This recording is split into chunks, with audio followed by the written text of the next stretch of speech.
Hello, everyone. Looks like we still have a couple of folks rolling in from the waiting room. All right, I think we have almost everyone now. We'll give everyone a second. All right, well, good afternoon. Thank you so much for joining us for today's webinar presented by Kentucky Psychological Foundation and Mental Health America of Kentucky. First, I'd just like to share a couple of housekeeping items and also tell you a bit about our organizations. Kentucky Psychological Foundation focuses on bringing trusted mental health information to the public, and Mental Health America of Kentucky aims to increase the accessibility and quality of mental health and substance use services in the state. Programs presented by Mental Health America of Kentucky are also supported through a SAMHSA grant awarded to the Kentucky Department of Behavioral Health, Developmental, and Intellectual Disabilities. And this webinar is also supported by a grant given to us from the Fayette Bar Association.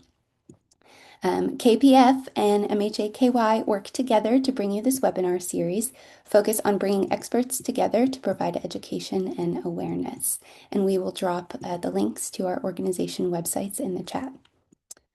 We'd also love to hear more about what mental health topics you want to know about, and we are listening. So if you have ideas for topics, you can share those in the chat or contact us separately. I will check the chat for questions throughout the webinar, and we'll also save some time at the end for question and answer as well. Today's webinar will focus on inpatient psychiatric treatment in Kentucky, including both voluntary and involuntary care. We'll discuss the 202A process, patient and family rights, and the typical course of treatment, as well as some other items. I am very pleased to introduce our panelists today, Dr. Lindsay Jasinski and Judge John Tackett. Dr. Lindsay Jasinski is a licensed clinical psychologist and the Chief Administrative Officer of Eastern State Hospital, which is managed by UK Healthcare and UK's Empath Unit.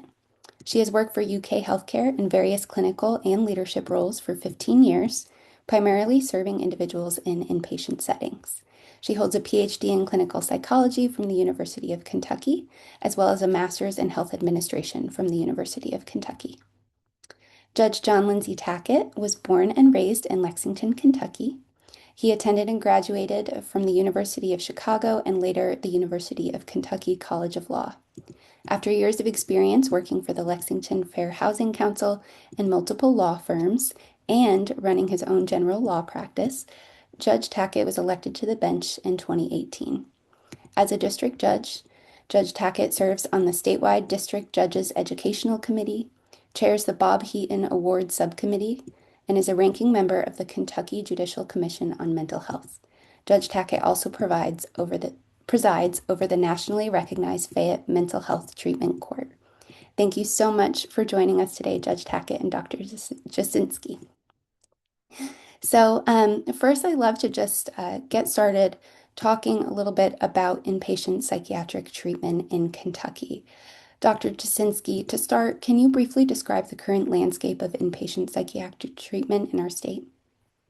Yeah, absolutely. Thanks, Hannah, for the introduction, and I'm glad to be here today. Happy to always speak with Judge Tackett. We have lots of overlapping work that we do, and it's always a privilege to get to speak with him as well. So glad to be here. I can kind of give a high-level overview of what inpatient care looks like in Kentucky. I can tell you at a very high level, we are fortunate in Kentucky. Many states across the country have extensive wait lists for inpatient hospitalization because of capacity shortages. In fact, I had found a statistic that about 40 states have wait lists for inpatient care.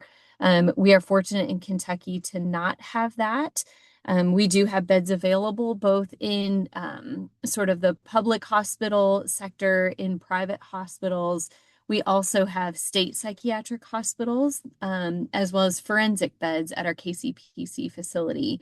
The state psychiatric hospitals are Eastern State Hospital in Lexington, Central State in Louisville, Western State in Hopkinsville, and then ARH also has several units as well. And then there's a smattering of other inpatient units across the Commonwealth. Many of those are about 20 beds each, so they're a little bit smaller.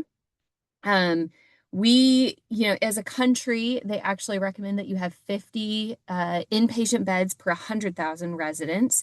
And more than 60% of the US population actually lives in a psychiatric inpatient bed shortage area. So they do not meet that ratio. That is particularly true. The wait lists tend to be longest for forensic inpatient care, but can be anywhere. And when you have a lack of inpatient beds, you see increased ED boarding. You see jails tending to serve this population more frequently. And you also see, the possibility for shorter length of stay or premature just discharge to the community. In Kentucky, we do have inpatient care that is available at any point in time. We have beds available for age ranges all the way down to age 5 through adults. And that can include, like Hannah mentioned, voluntary treatment. So someone who believes that they need inpatient care and they believe that that's the level of care that's right for them. And involuntary treatment. And we'll spend some time talking today about, especially for adults, the 202A process, which is involuntary treatment. In terms of the landscape, you often hear folks going to one of those smaller community hospital or other inpatient units. And those hospital units can serve voluntary patients, but they can also serve involuntary patients, but usually only up until 72 hours or 3 days, business days. After that point in time, that individual, if they need further involuntary care, would go to a 202A designated facility, which is our state hospitals.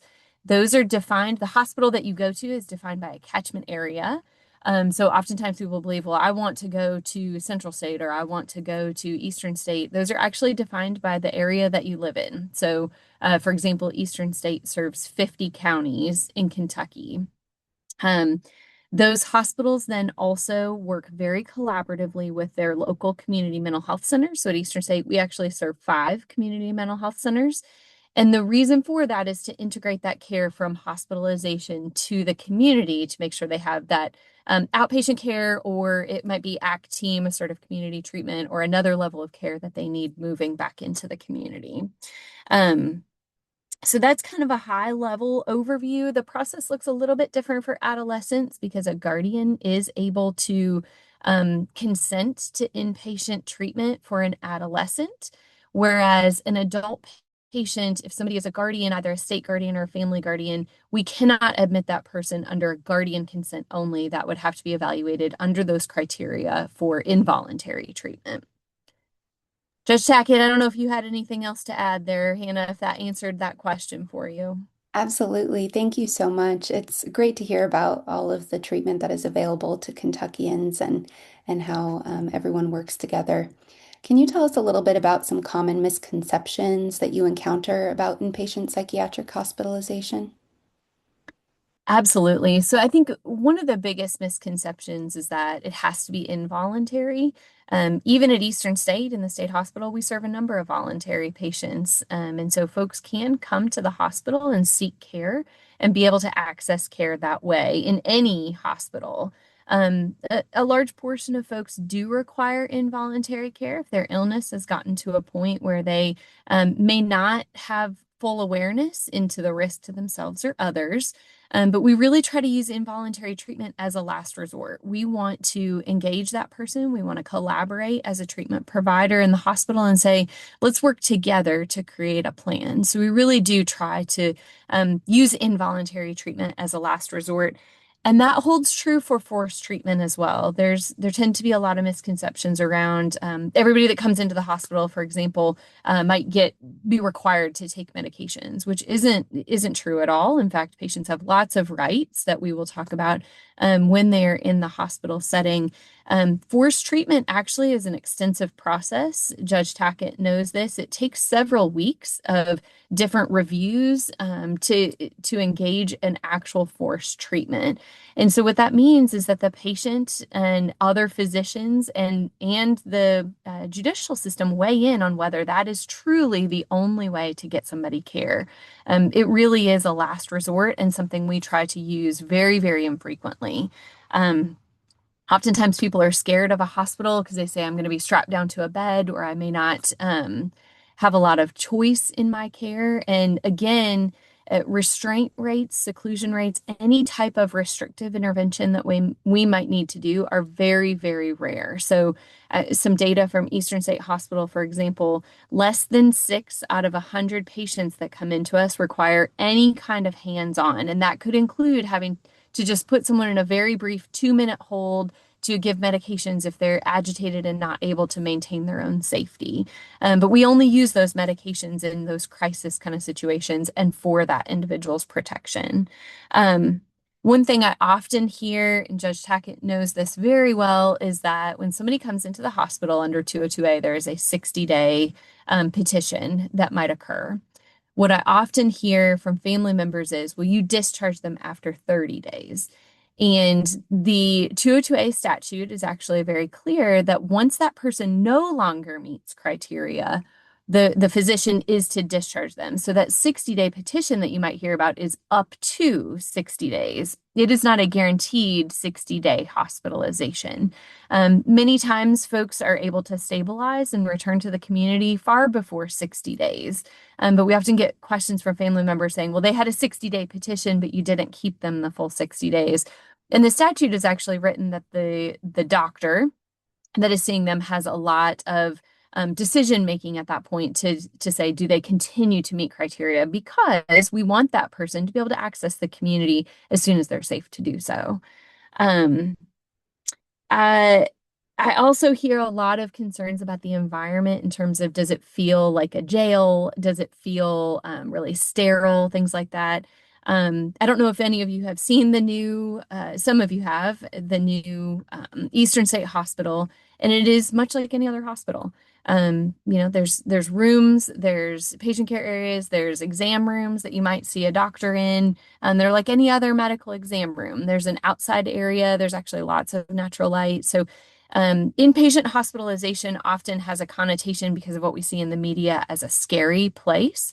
The reality is, it is a place that's designed to serve anybody. We serve professionals in the community. We serve anyone that needs help.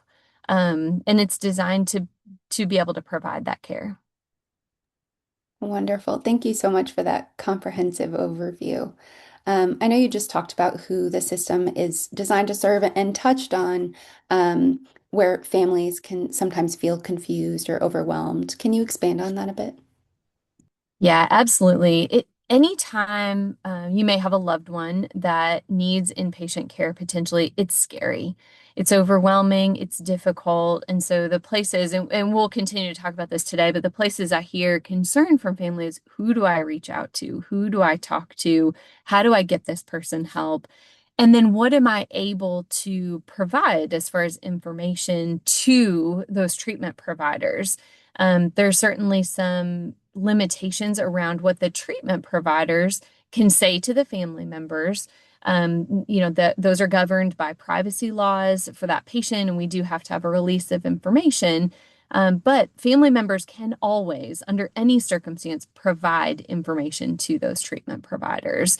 And so navigating the system is complex. We'll talk a little bit about how to do that and how to get help when your loved one needs help. And I think the good news is our system is continuing to evolve, and so help is more readily accessible.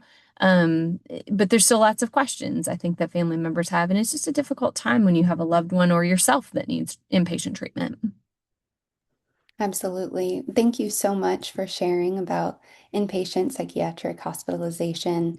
Judge Tackett, Dr. Jasinski touched on the 202A process. Can you walk us through that process step by step from petition to potential hospitalization? Sure. And I'll do my best here. I knows Dr. Sussman's on here, so he's maybe more of an authority on this than I am. So if I misspeak, Dr. Sussman, you just jump right in there and correct me. But there's multiple pathways to involuntary commitment through 202A, and Dr. Jasinski has already hit upon it doesn't necessarily need to be involuntary. I mean, they will take folks who need voluntary assistance, and that comes up sometimes in rural counties where someone wants to attend and go to the hospital, but they just simply lack transportation to be admitted. So they start the 202A process. So that's something that we don't see in Fayette County, but I've heard tell. And let me, before I get far, and this is something that Dr. Jasinski and myself are both on the Kentucky Judicial Commission on Mental Health, and they just published. This is free for you all to pick up online. They did town halls in I think 14 different locations, just talking to stakeholders about the 202A process, and they published this serving citizens through the 202A process document. So you can find that online, and it's going to answer a lot of questions that we probably won't have time to address today as to some of the weaknesses in the system, some places where there's issues that we need to address. So I just want to make sure that everybody knows that's out there. It's a fantastic resource that the commission's put together. So, but where we see it is warrantless arrest. So a peace officer would have reasonable grounds to believe that an individual is mentally ill, presents a danger. And of course, the criteria that we're talking about is poses a threat or danger to self or others, could reasonably benefit from hospitalization. And hospitalization, as Dr. Jasinski has addressed with the 60 days, is the least restrictive form of treatment. So, and then the peace officer would, in a warrantless arrest situation, transport the individual to a hospital or a behavioral health facility designated by the cabinet to be evaluated by a mental health evaluator. And then the peace officer would provide the written documentation that describes the behavior to that person that caused the peace officer to take them into custody. And then at that time, they would be evaluated to see if they meet criteria. And if they met criteria, they'd be admitted. If they're not, they'd be released. Where I see it most is hospitalization by court order. And so that's where typically it's usually folks who are already in the hospital or being cared for by a physician, and their symptomology has gotten to the point where they need they no longer can be provided with the services at that hospital. They need a higher level of care, maybe in an emergency room setting. The doctor is saying to us, this person meets criteria. We need to have them admitted to Eastern State for us in Lexington. Similarly, the court gets a petition, and it can be also from, usually it'll be a family member or friend too, or possibly a social worker or members. Dr. Jasinski has already discussed the ACT team. We occasionally see that, or a housing provider that says this person's in crisis. Court, would you all look at this petition and see if they meet criteria?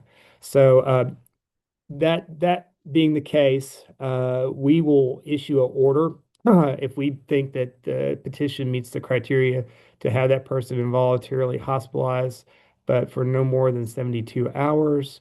And then after the person is ordered to be admitted, they must be transported from the person's home county by the sheriff or other peace officer as ordered by the court. And the sheriff or other officer may, upon agreement, authorize another party to do the transfer. And we'll talk about that probably some more. That's a huge barrier is transportation. That's where we run into a lot of problems. And so after the 72 hours, there's an assessment made whether they need to be released or if they do require it. And then it'll go into a further process whereby we'll be looking for a filing for a 60 or a 360-day commitment period.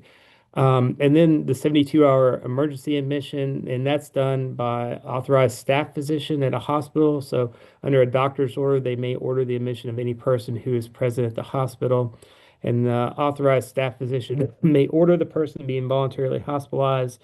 And then within 24 hours of admission, the staff physician may certify in the record why he believes the person should be involuntarily hospitalized. And then after the 72 hours is completed, the other three options, whether the patient needs further inpatient treatment and is willing to sign a voluntary admission, if they do not require further inpatient treatment, they're released, or if they need further treatment, and again, they will not voluntarily admit it, then the hospital will file a petition for 60 days. And then that process, we have to have a preliminary hearing within 6 days to determine, at the outset, whether or not this person, if there truly is a need for further involuntary hospitalization. And the case get in after that preliminary hearing, or it can proceed to either, a final hearing where the 60 or 360-day commitment order is entered. So that's just a hopefully Dr. Sussman thinks I did a good job. That's where we're at. Thank you so much, Judge Tackett. And wow, I mean, these sound like pretty lengthy processes. And for folks who are joining on today's webinar and may not be familiar with these processes, it may sound a little confusing. I know that you had mentioned transportation as a barrier.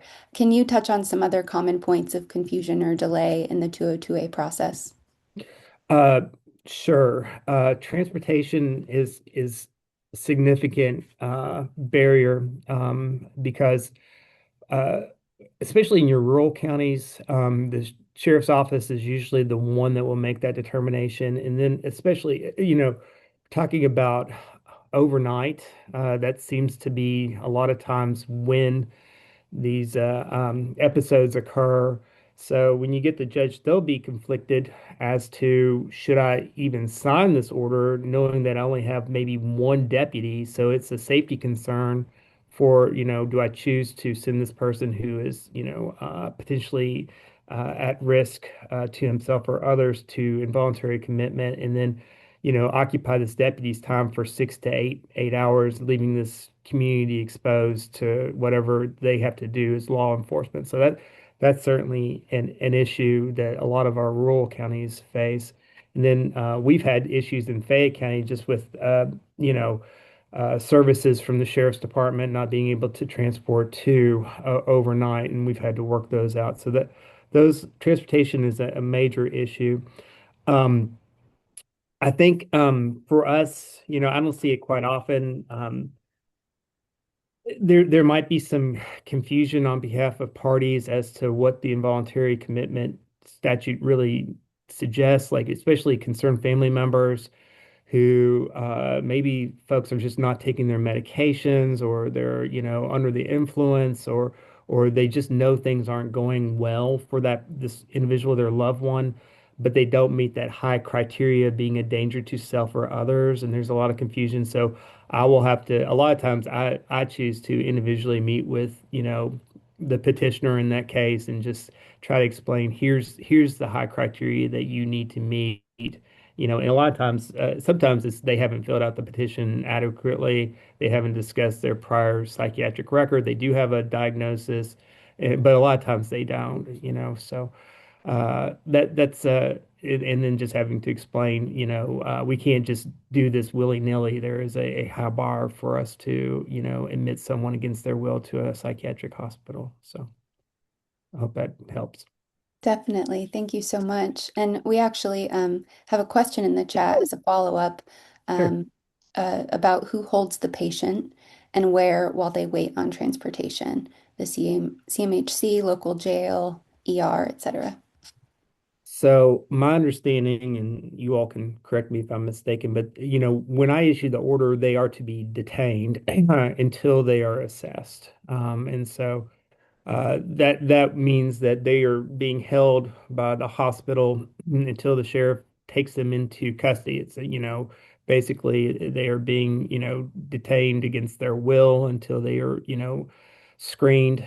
And then upon the screening, it's determined whether or not they will be admitted. And then once they're admitted, they are of course held by the hospital until they either do or do not make criteria, or they don't make criteria and they're released, or they do and they it goes through the legal process. So that's how it works. And then if they're on the street, and that's when we're talking about our sheriff's department, and our sheriff has we try to give them as much information as possible, especially about the safety of the deputies. Is this person armed or potentially dangerous, or and try to give as much explanation in that regard, because they are meeting someone in just like any other arrest for a warrant in criminal activity, what have you, contempt. They're being taken into custody, and they're no longer free to walk around and exercise their rights. So. Thank you so much for answering. We have another question for you in the chat. Mhm. Um, uh, as a provider who processes 202A inside Jefferson County at University of Louisville ER. Oh, it's not a question, just a commendation. I appreciate the thoughtfulness you put into reviewing and approving Oh petition. yeah, of course. Um, Always. So now that we've talked about 202A, I'd love to move on, talk a little bit about Tim's Law and Casey's Law. Mhm. Can you tell us a bit about Tim's Law, how it differs from 202A, and when it's most appropriately used?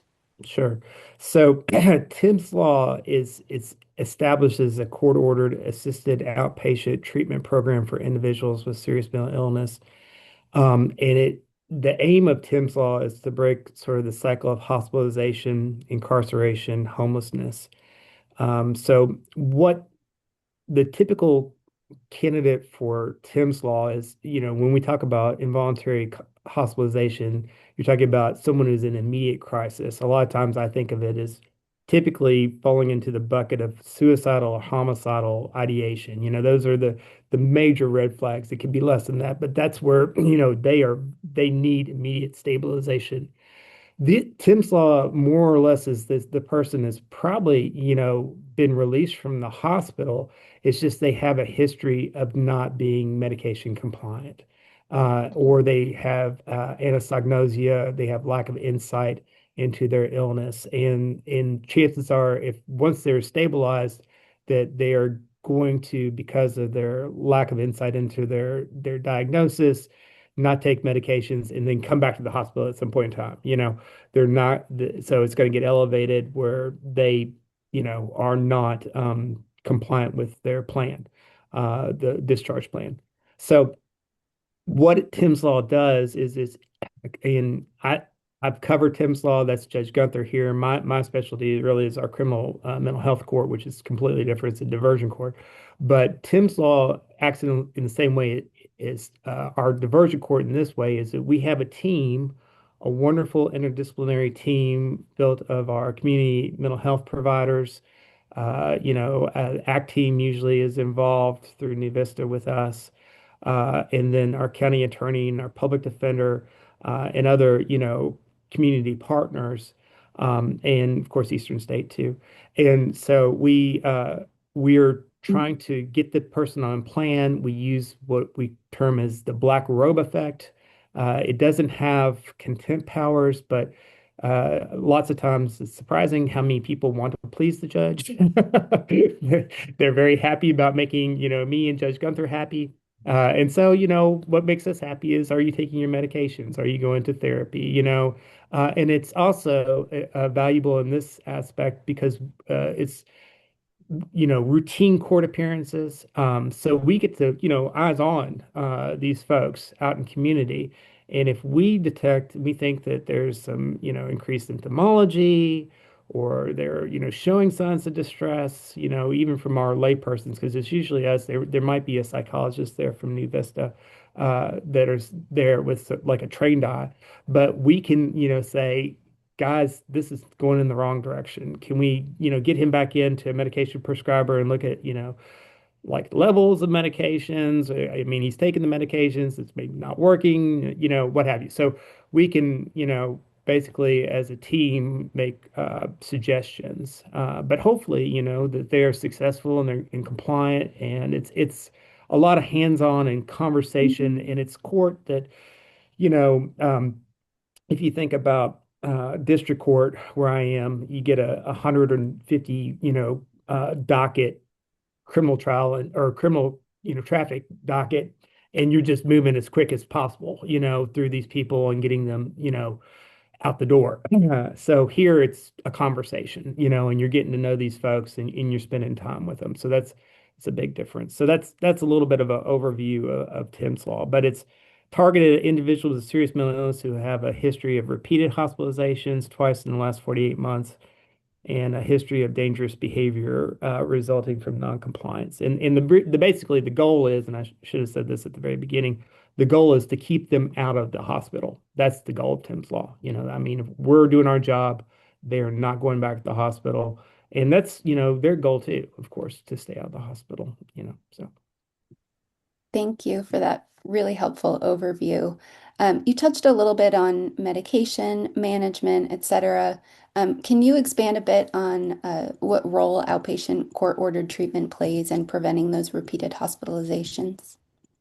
Yeah, a little bit, like I said already, just, making sure that we're in contact with them, making sure that they develop a plan, making sure they're getting the right medications, making sure that they're showing documentation that they're in recovery groups or that they've met with their medication prescriber and met with their therapist, and whatever their plan is, that they're checking the boxes. And I don't like to say checking the boxes because I don't like to think of that as far as recovery. I want to see more of sort of a plan that works without, just do this, do this, do this, and you're good. It's really, more than that. But that's the way I guess I framed it. So Great, thank you. Moving on to Casey's Law, can you tell us a bit about Casey's Law, how yeah. it fits into Kentucky's behavioral health system, and what populations it primarily serves? Yes. So Casey's law is different in that it doesn't, of course, from where I sit with our mental health court, our diversion court, 80% of our folks have co-occurring substance use disorder that have serious mental. So we this is not just one thing. We know that substance use disorder plays in to mental illness quite often.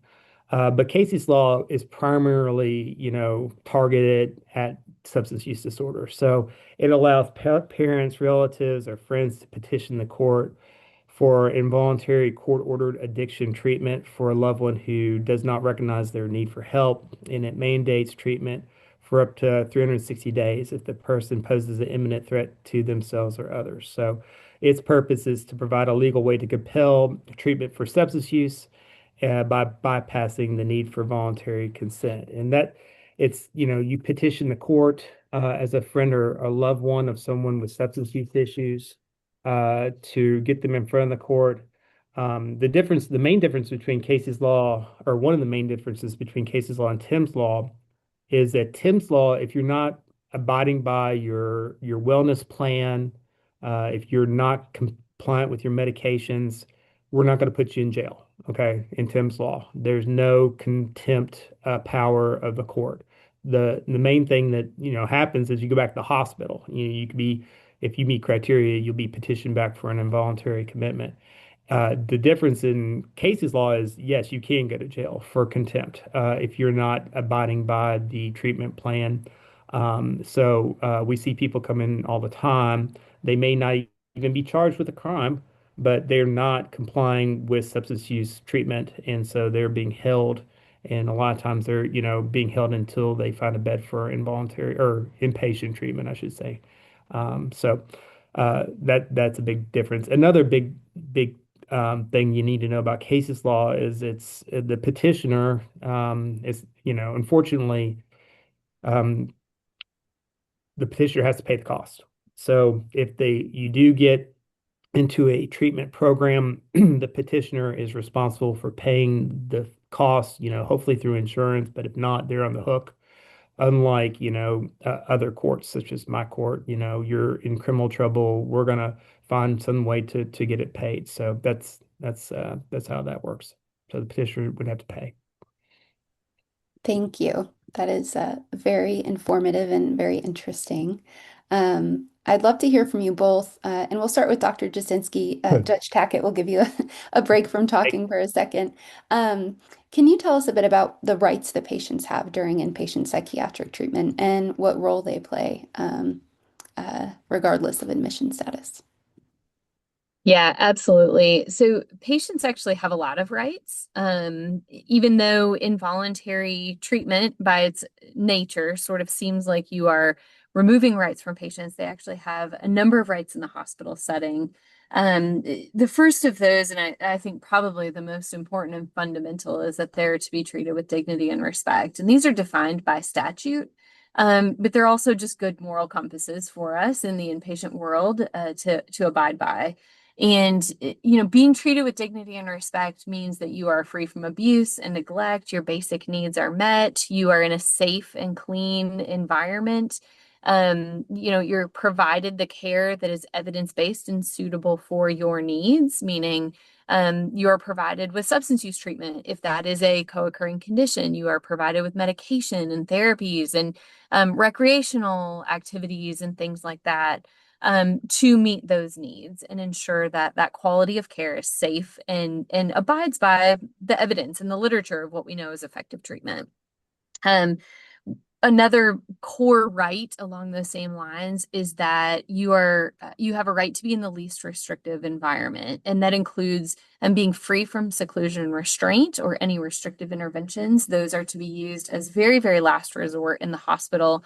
And in fact, at Eastern State, for example, we have a robust review process for any time that we have to use any restrictive intervention. Our entire leadership team gets together to review that. And we ask the staff questions and we make sure that that was absolutely was there anything else we could have done before that to ensure the safety of that individual? But least restrictive environment also means access to the community. And so hospitalization is a locked facility. It means that you are in a contained environment for your safety, but that should be used only to the least extent possible. We want people to access their community when they're safe to do so. Um, there's also a lot of rights around being involved in your treatment and having informed consent around treatment. So just like any other medical setting, patients have a right to be informed about their care, to ask questions about their care, to understand the risks and benefits and their options for treatment. So we do our best to give options that, this medication might work for you or this medication might work for you. Here's the benefits and the risks associated with those medications, and take that patient's perspective and the family's perspective to the extent that we can in that treatment course. Patients also have the right to refuse treatment. Now, this gets into a gray area because it becomes a safety concern potentially, or requiring long-term hospitalization, but a patient has the ability to decline and say, I don't want to take that particular medication. It didn't work for me before, or I had a family member who had a really bad reaction to that. And it's our obligation as an inpatient setting to work with that individual and say, here are the other options, and to go through those treatment options with them. Confidentiality and privacy are big components of patient rights as well. They obviously have the right to have their information, their medical information, their psychiatric and substance use information protected. We do not release that information unless we have permission from them to do so. We protect their privacy, even in small ways. In the hospital, the hospital units have large open areas kind of in the middle for the milieu and for folks to interact with each other. But when we're talking with patients, we try to pull them to the side. So we're not asking them personal and private questions in an open setting like that. So making sure we're being aware of confidentiality and privacy. And mental health and substance use treatment actually falls behind an additional layer of privacy needs as well. Another really important right that patients have is the ability to communicate with their support system. So that includes mail, it includes phone, and it includes visitors in the hospital. So we do, as long as it's safe, have visitation in the hospital. We have it nearly every day now. But as long as the patients are safe to interact with their family members, the family member can bring them food, for example. The family member can visit with them and talk also with maybe a NAMI peer support specialist who has lived experience and can share things like NAMI family to family groups and resources for the family member as well. And then with all of these things, we also are required and want to have this process in place where a patient can file a grievance if they feel like their rights are being violated or they're not in a safe environment. They have a right to file a grievance, and every hospital has a process around that. The family members can also file a complaint if they have a concern about the care. Those complaints can go to that organization specifically, or it can go to the Office of the Inspector General in the state. It can go to Joint Commission or Center for Medicaid and Medicare, CMS. And so anytime there's a complaint that's made, we take that seriously, and we have processes in place that compel us to review that and respond to that. So we have to then say something back to that person. We reviewed this. Here's our findings. Help us understand what happened. How can we better serve you? And a patient can file a grievance when they're in the hospital or after their hospital stay. And then, we're going to talk about this as well, but the family has a right to provide information to the treatment team. They can share their experience. They can share their observations of what's been going on with that particular individual. While we as a treatment provider may not be able to share anything back, and that's often a point of frustration with family members as they say, I want to know what's going on with this person. I did the petition, for example. Can I not know what's going on? And there are certainly some limitations into what we can provide to them as far as medical information and treatment related information, but we can always take information from the family and hear their perspective. Um, I think those are the biggest ones, Hannah. Great, thank you. It's really helpful to hear your perspective as a treatment provider. Judge Tackett, do you have anything you'd like to add? Just you don't lose your constitutional rights, of course, when you're admitted to the hospital. So we Mhm. touched on it, but they've got due process rights to, we talked about the proceedings, the right to notice to be heard, and then to confront and challenge the involuntary admission. So all those due process rights, the rights of confrontation are there. And then the right to counsel, of course, they're going to be appointed an attorney to represent them through the proceedings. So they have the right to have an attorney, of course. They have the right to judicial review. They can't be involuntarily hospitalized forever. So, we talked about the 60 and 360-day limits, and they're subject to review by a court to determine whether further hospitalization is required. And then I think they have a right to also, Dr. Jazinski can correct me if I'm wrong, but to, participate in the plan, to Yeah. so and if she didn't say it already, but I think that they get to be active participants. So those are the ones that I'm thinking of.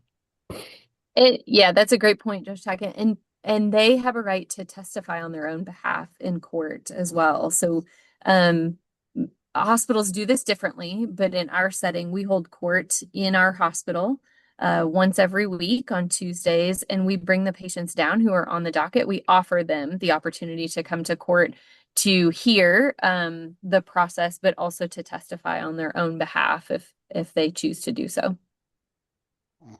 Thank you both. We have a couple of questions in the chat, but before we get to those, I know Dr. Jasinski, you had talked about some steps that patients can take if they feel that their rights are violated.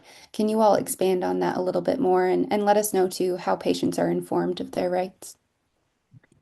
Yeah, so at the first moment that folks walk into the hospital, we have lots of information posted, and then we talk with patients on admission about their rights. Now, when folks come into Eastern State Hospital, again, it differs a little bit depending on the hospital that you're going into and the process, but patients are informed of their rights as they come into the building, and we know that they are going to be held longer or hospitalized. And those are done both verbally, we provide that information to them.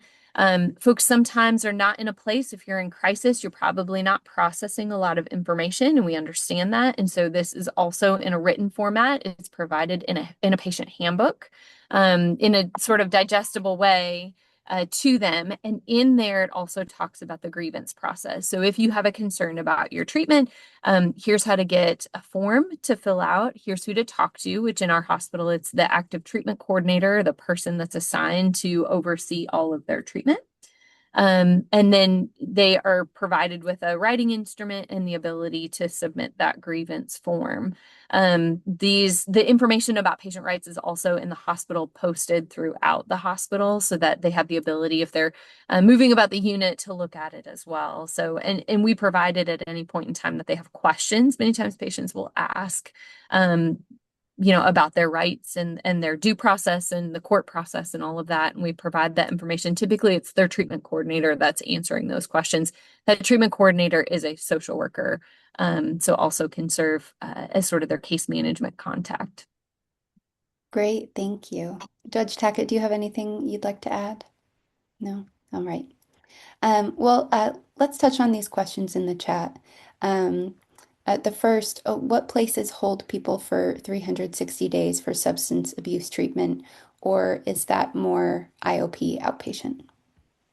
I am not a treatment provider, but I know that there are facilities that will do up to 6 months for sure. With step down programming, it's conceivable that they may go longer than that. Casey's law as well. I mean, and I guess that's probably where the context is. You're looking for satisfaction of goals. For us, just as a comparison, our mental health court is a year long because we think it's going to take a year for you to develop that wellness plan and to be really solid in it before we feel good about you moving on and graduating. So, can someone, do they need 6 months or more inpatient treatment? Probably not everybody, probably very rare. So you're looking probably that they've qualified, that they've gained some sobriety there. They've, good track record. And then they're probably stepping down into, IOP, sober living, those sorts of step downs. So I don't know for sure because I'm not a treatment provider. It sounds like there probably is a facility out there to keep you a year, but it's probably very rare that you would need a whole year in a facility such as that. Thank you. Dr. Jasinski, do you have anything you'd like to add? I agree with that. I think that's a full continuum of care. And much like other spaces, remember that it can be up to, and that's an important component of this, that somebody may certainly look different after 6 months of treatment, and that might have only been 30 days of inpatient substance use treatment, for example. Also keep in mind that a driver of this is payer and sort of meeting that level of care through ASAM criteria and things like that for that level of care. But there's always partial hospitalization and intensive outpatient programs that can then step down. So you're going maybe 4 hours a day and then moving down to outpatient treatment a couple of times a week. Thank you. Another question is about 202B, asking if that has the same 60-360-day review process. So 202B, yes, as it's written, 202B functions a little bit differently in the community than 202A, but they are written very similarly. So just for context, for those who may not be familiar, 202A is for involuntary hospitalization for individuals with primary mental illness. 202B is for individuals with developmental and intellectual disabilities. And that process functionally looks different in the community. So folks on a 202A, there may be a family member that would petition and they would come directly to the hospital once the judge has signed off on that order. Typically, while you can do a 202B petition in the community, typically that person is residing in some sort of either residential or hospital setting that is going to require specialized care through the 202B process. So it looks a little bit different functionally, but has the same type of review process and certification process. So there's always a professional, a clinical professional testifying that that individual meets that level of care. And then there's a judge who is going to render an opinion as to do they believe that person does meet that need under the statute for involuntary treatment under 202B. Wonderful. Thank you. Judge Tackett, any additions? No. Well, oh, go ahead. This next question will bring us back to the conversation about confidentiality and rights. Someone asked if consent and rights are an ongoing process as patients may progress in their capacity to understand. Yeah, absolutely. It has to be, right? By nature of the brain being impacted by mental illness, it certainly is an iterative process, and we are revisiting that.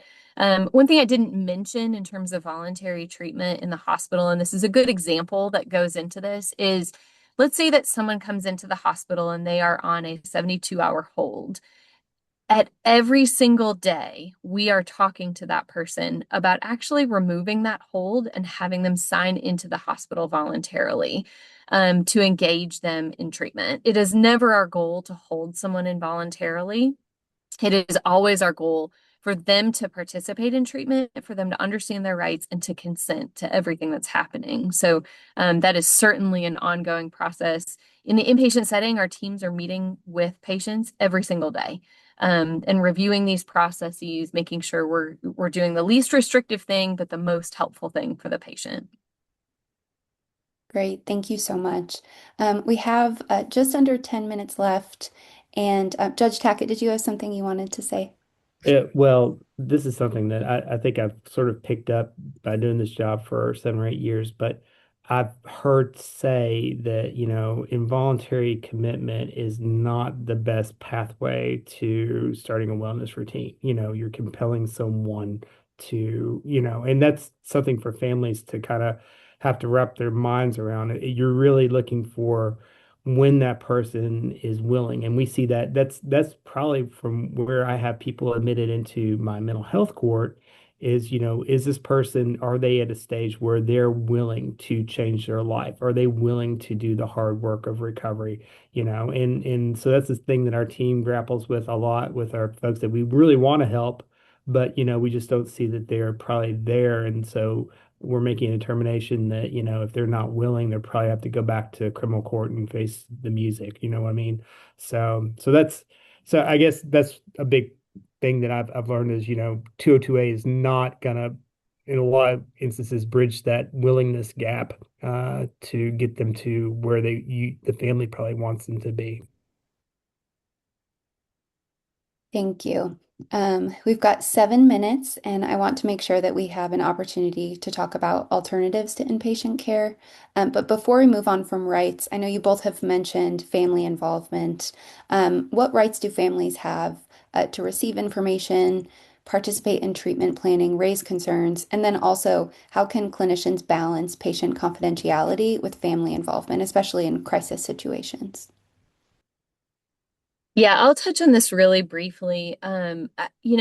Families have rights to access information about their loved one to the extent that the loved one is willing for us to be able to provide that information to them. Like I said, the family can always provide information to the treatment provider, but we do have to be dependent upon the individual. And much like I talked about with consent and moving someone to voluntary treatment, we revisit the are you willing to allow us to talk to your support system conversation nearly daily in the course of an inpatient setting? And so while they might be angry if they've been involuntarily petitioned to the hospital by a family member, we eventually usually can get there where they're allowing us, they will sign a release of information and that release dictates sort of the type of information we can share. But we typically can get there through the course of treatment where the family can be engaged. And once we have that release, then the family can help, participate in treatment related meetings, in discussions about outpatient planning, in providing feedback on whether they think the plan is going to be sufficient or whether that has been effective in the past or not been effective in the past. So we prefer as much as we can to have that support system involved. Thank you. All right, let's move on to talk about the changing landscape and alternatives to inpatient care. And Dr. Jasinski, I'm hoping you'll tell us a little bit about the empath unit. But Or what alternatives to inpatient treatment are becoming more available or effective? And then also, what barriers still exist to accessing those alternatives, particularly in rural communities, like the transportation barrier that you mentioned earlier, Judge Tackett? Yeah, I'll talk briefly and then Judge Tackett can chime in as well. We've done a lot in Kentucky. Kudos to our DBHDID colleagues. There's been a lot of work in Kentucky and through the Kentucky Judicial Commission and all of our advocacy groups to really change the landscape of how we provide care and access to care. So traditionally there have been, and there's still lots of different crisis stabilization units. The growth more recently has been on the Empath unit implementation at UK. And Empath is designed to be very, to fill gaps in our system. So what we know is, with 202A criteria, those criteria can be pretty stringent to get into the inpatient setting involuntarily. But the ED is also not the place to do this work. Crisis stabilization units tend to be for that lower level of crisis at times. But empath units are extremely low barrier and can take care of anyone from low level, sort of overwhelm, anxiety, depression, crisis, all the way through to substance use, comorbid conditions. And we have it at UK's Empath, we've seen 8,300 patients in 19 months of operation. And it's been just a really awesome model. The state then put forward a proposal for rural health transformation dollars, and empath and mobile crisis are part of that continuum. And we'll be continuing to grow with those. We anticipate 4 more empath units in the state of Kentucky over the next several years with those funds, as well as expansion in telebehavioral health and mobile crisis. The continuum with paramedicine teams being trained in the field through mobile crisis teams who are available to support individuals, and then moving into empath, which is where to go. That's not the emergency department, has been a really awesome sort of transition in the state over the past several years. So I think that's going to continue to grow. Empath has been amazing and a game changer for us in Fayette County and the surrounding counties. So it's just been a wondrous thing because we see so fewer involuntary commitment petitions here at the courthouse due to their good work. I list them real quick, but I echo everything Dr. Chizisky says. 988, it's a wonderful resource. ACT Team, which is out there providing sort of hospitalization programming for folks who are in community. The telehealth, since COVID, that's been a huge help, especially in rural communities, that if we can get, someone speaking to a psychiatrist out there. We already talked about AOT courts, keeping people medication compliant.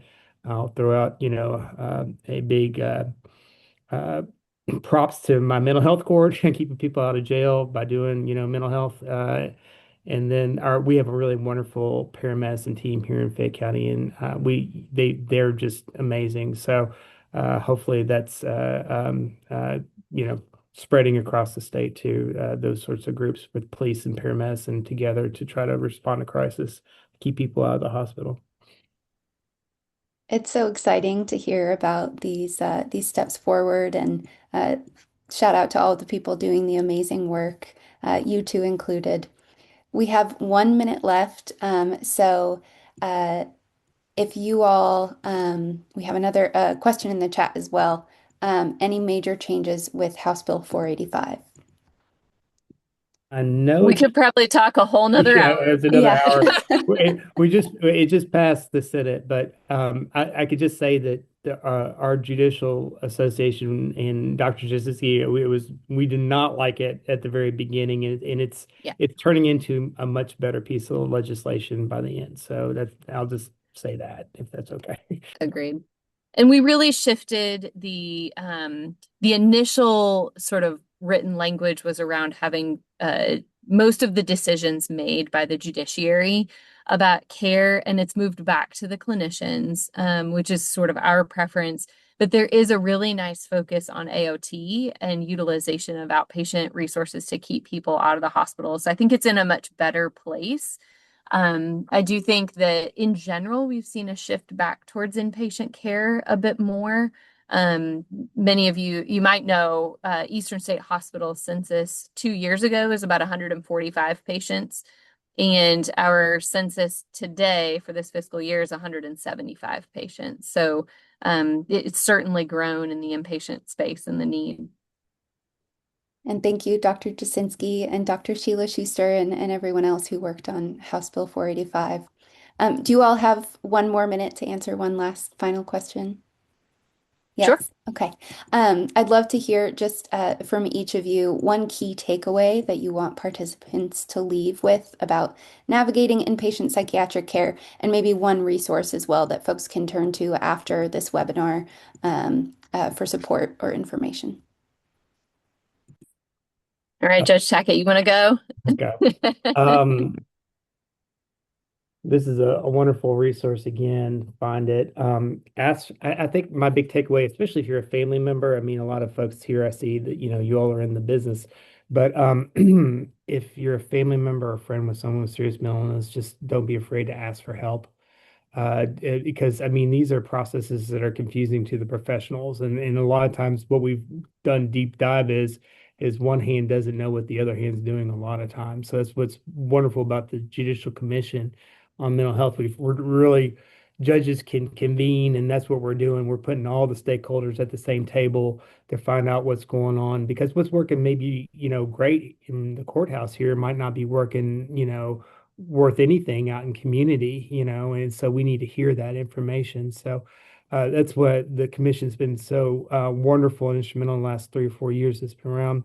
One entity, I know you got NAMI Lex, you got the mental health of Alliance of Kentucky. One entity that you may not be thinking of, which is a great point, is the county attorney's office because they're dealing with folks with mental illness. They're filing guardianship petitions. They're the ones prosecuting these things. So that might not be your first thought as to getting help, but you can talk to you know the county attorney's office, and there's usually a designated prosecutor that deals just with mental illness from your county attorney's office. So that's what I have to say. Thank you. Dr. Jasinski? I was actually going to say something similar. When in doubt, calling your local county attorney's office can be really helpful. They can guide you through those steps. But what I would add to that is one, I hope what you take away from this is that our system is growing and changing and evolving in really positive ways. And Kentucky, believe it or not, is very advanced and progressive in behavioral health across our state.